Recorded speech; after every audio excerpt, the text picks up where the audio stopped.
Today, I'm going to be talking about the attitude needed to recover from OCD or anxiety in general. Now, I've just woke up and I'm going to the gym.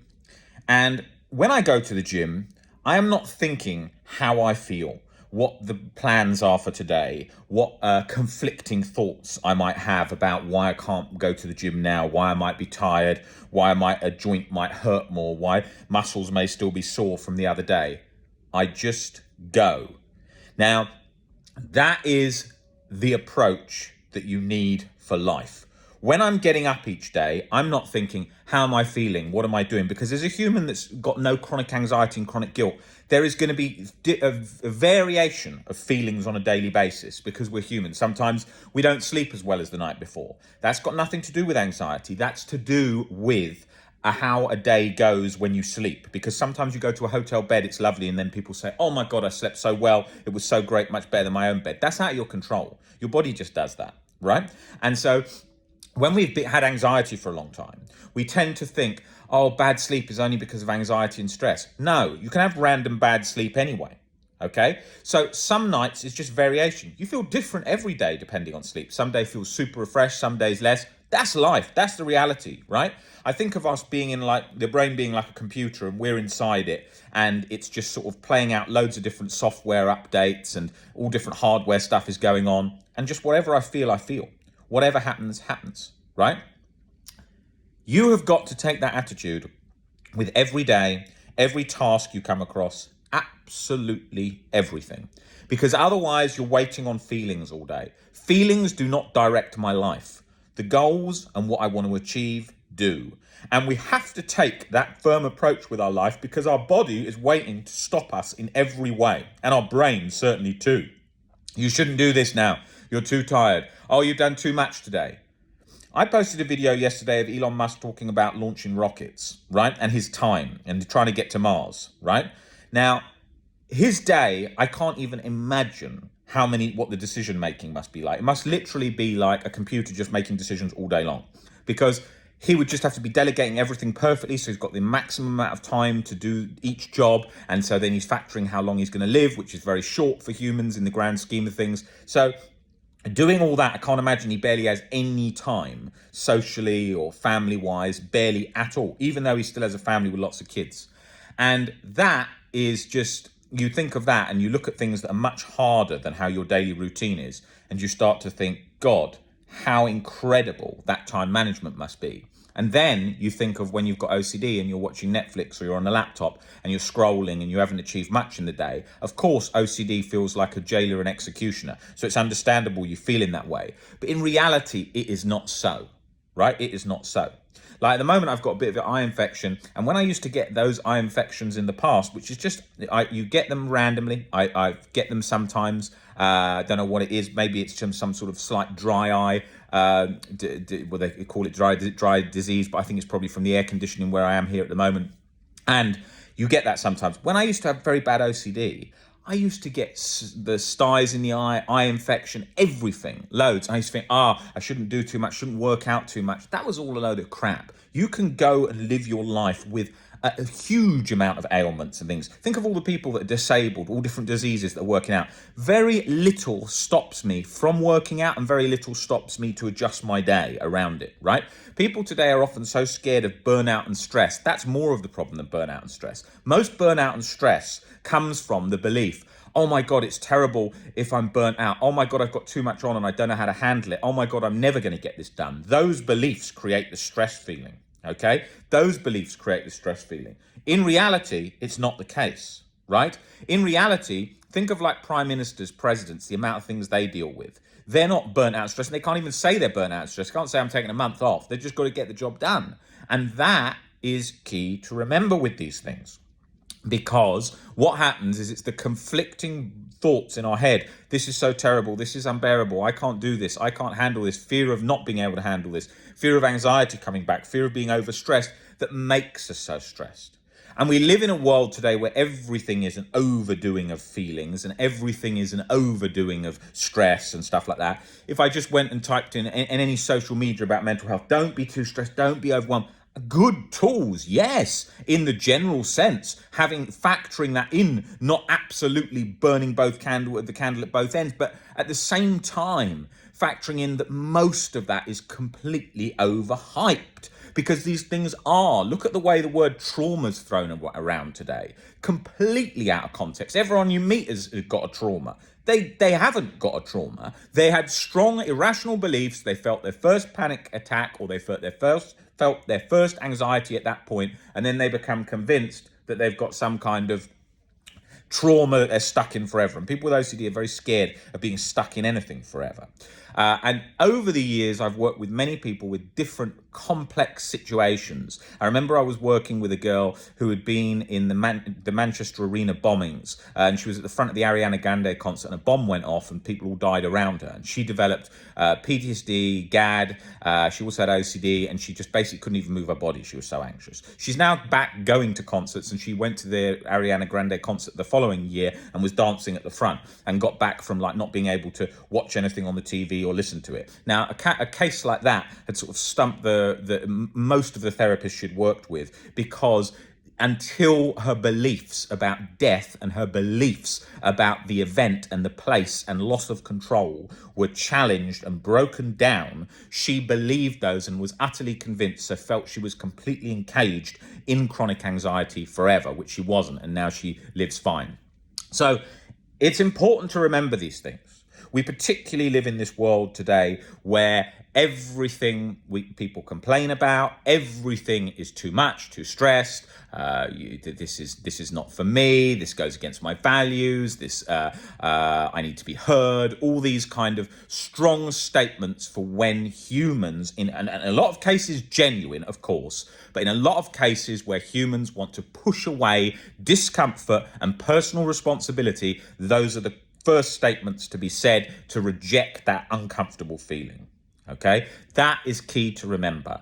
A lot of complaining and sort of the general sense, sort of when we're whining about things, because we will do that, hence why Albert Ellis even wrote a song called Whine, Whine, Whine back in the 1970s about anxiety a lot of the time. And it wasn't to take the piss out of it, it was to make the point that what we do is we tend to whine and complain when we do not have a solution for a problem.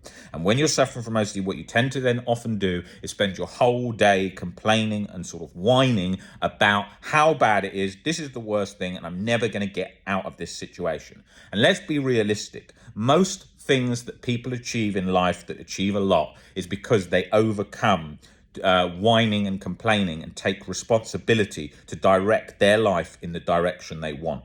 And you can learn that by copying people that you see who are great at overcoming adversity and difficulties, and don't whine and complain, and then take responsibility, whatever the situation, and adjust and adapt.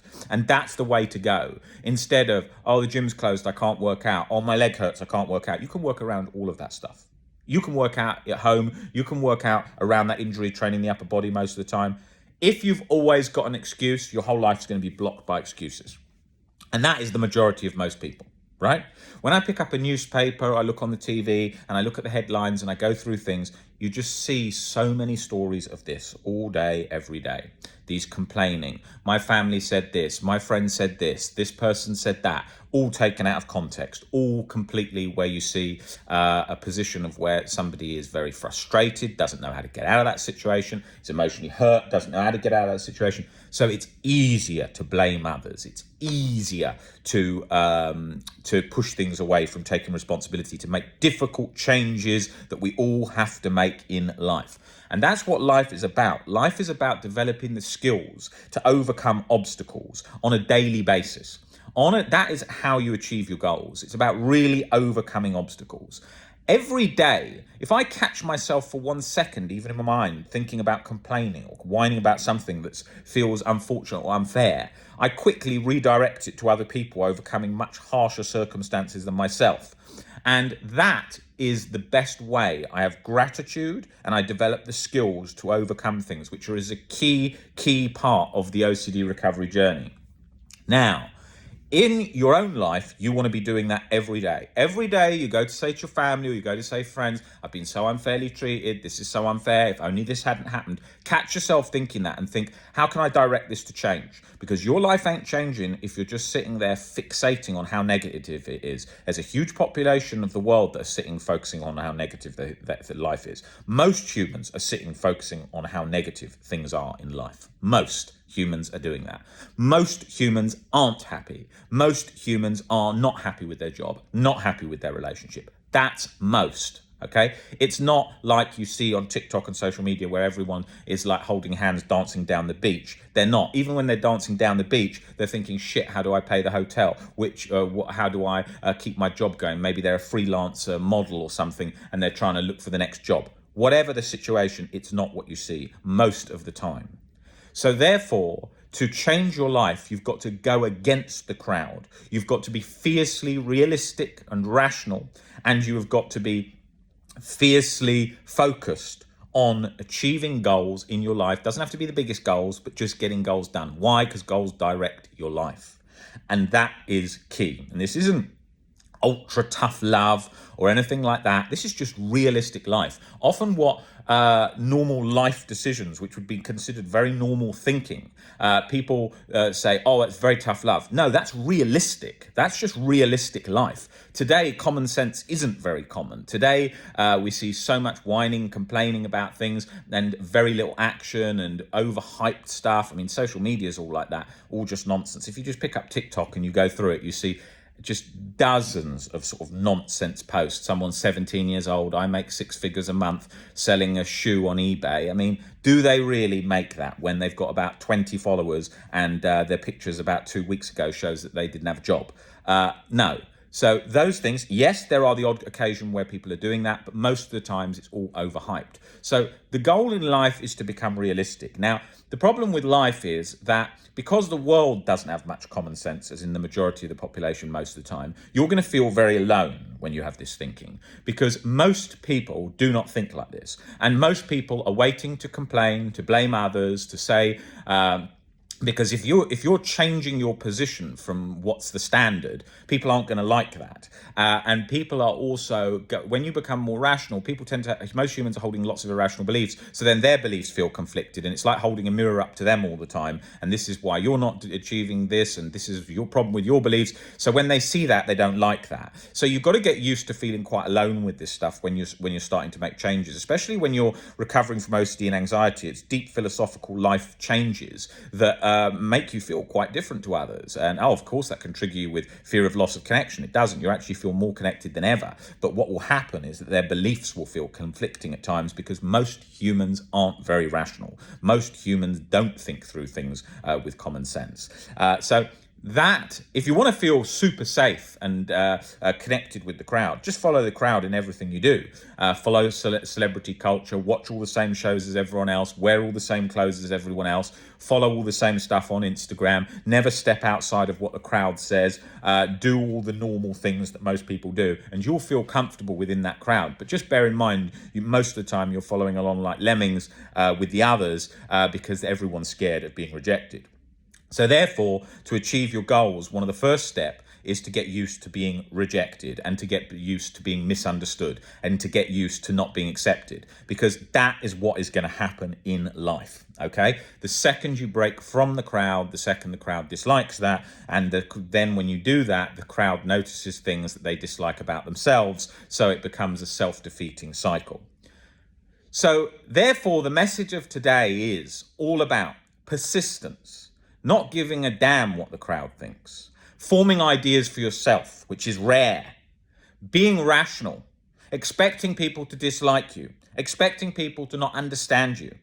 Expecting that life is going to have obstacles, but you're going to overcome them. The goal is to become fiercely persistent towards your goals, fiercely overcoming fears and taking back your life.